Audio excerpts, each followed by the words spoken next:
Bismillahirrahmanirrahim.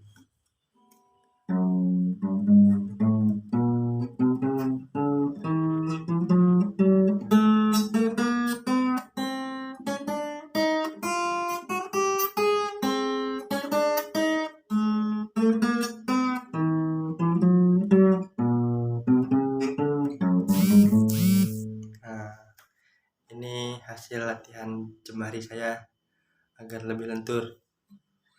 Jadi semakin sering dilatih kembali, semakin enak mainnya gitu. Ya, inilah hasil belajar saya selama bulan Ramadan. Selain beberapa aktivitas lain yang insya Allah membuat pikiran saya lebih rileks gitu ya, lebih normal, lebih bisa sesuai dengan standar manusia pada umumnya. Jadi ngerti saya itu nggak sebatas gimana ya di dalam diri doang, jadi bisa suatu saat nanti diaplikasikan ke orang lain juga. Banyak hal-hal yang saya ketahui sedikit terisolir atau terhambat mungkin ya, kadang-kadang karena faktor ya ketidaksepahaman dengan orang lain, mungkin cara berpikir saya terlambat tumbuh atau banyak hal lah. Tapi sekarang saya kembali belajar dan ingin menjadi ahli di beberapa bidang gitu untuk mendidik generasi saya selanjutnya, itu harapan saya gitu. Jadi bukan buat gaya-gayaan apa ya, mungkin karena bukan waktunya, terus juga nggak cocok saya banyak gaya gitu kan. Saya pengen ngerti, pengen jadi orang yang berilmu gitu.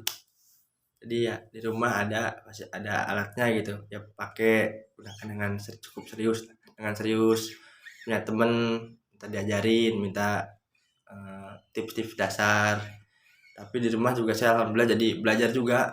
Jadi misalnya bosan di satu kegiatan, pindah ke yang lain. Yang penting jangan berhenti seperti itu. Ya begitulah. Karena emang manusia itu sifatnya mudah bosan ya. Itu bagi saya pribadi nih pengalaman tuh.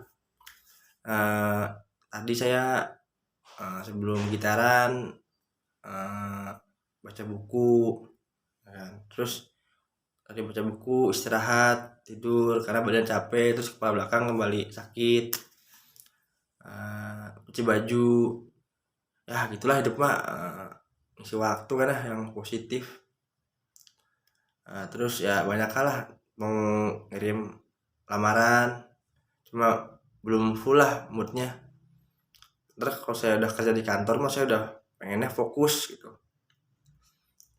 Jadi insya Allah lah, dari niat baik saya, ketika bertemu dengan orang lain, orang-orang baru, semoga orang baru pun ngerti gitu.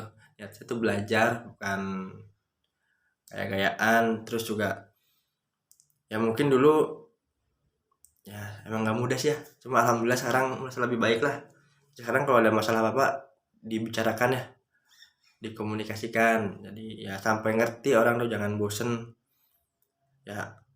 Kalau sebagai anak yang masih pemula gitu ya, ya mungkin pembelajaran dari hari kemarin ketika seperti orang yang pemula gitu, tetap belajar gitu. Ya udahlah seperti itu, saya lagi seneng belajar komunikasi gitu. Nanti kalau orang ada yang nanya, saya jawab seperlunya. Apa kabar Febri? Alhamdulillah Pak baik.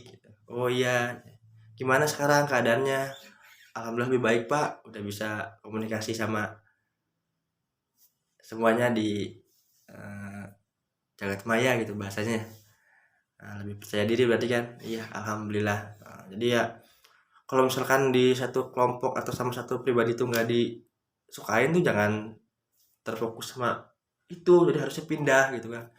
Husnuzon bahwa tidak gimana ya, tidak punya niat untuk mengunci mental mungkin. Jadi misalkan ada kasus kan, misalkan saya tuh di tempat A tuh nggak diterima karena katanya alasannya A gini gini gini. Tapi kan emang karena emang beda budayanya mungkin kan. Nah ketika pindah ke tempat B tuh husnuzon, emang kalau misalkan gimana bahasanya, kalau misalkan budaya sama kan insya Allah keterima kan. Jadi bukan karena ada masalah-masalah suatu hal yang fatal yang membuat tempat A sama B itu nggak nerima saya gitu. Gimana bahasanya? Ya mungkin seperti itu. Di husnuzon terus ya mungkin ya mau belajar saya mah, mau belajar. Terus dulu mah kayak untuk berada di depan kamera gitu ya, ngobrol lagi ini kayak malu, takut, kayak hidup tuh kayak nggak ada harganya loh, kayak terjajah mental, kayak takut banget, kayak orang paling bersalah di dunia ini nih. Tapi sekarang pelan-pelan karena keluar dari labirin ketakutan itu malah, oh begini ya emang hidup tuh kan kompetitif mungkin ya. Jadi ya, siapa yang berani, siapa yang dapet gitu. Siapa yang minder, ya makin kehilangan tempat gitu untuk lebih baik. Jadi mungkin pembelajarannya jangan minder gitu ya, hadapi gitu, fighting gitu lah. Jadi seperti itulah curhatan saya. Ini juga bagian dari perjalanan saya, apakah benar menjadi lebih baik, lebih enak bicaranya, atau sama saja gitu. Ya ini mungkin terapi saya mungkin ya. Mungkin seperti itu saja curhatan hari ini. Kurang lebihnya saya mohon maaf. Maaf kalau ada salah kata atau ada salah kata yang membuat tidak enak didengar gitu. Kurang lebihnya mohon maaf. Mohon maaf ya. Wabillahi taufiq wal hidayah. Wassalamualaikum warahmatullahi wabarakatuh.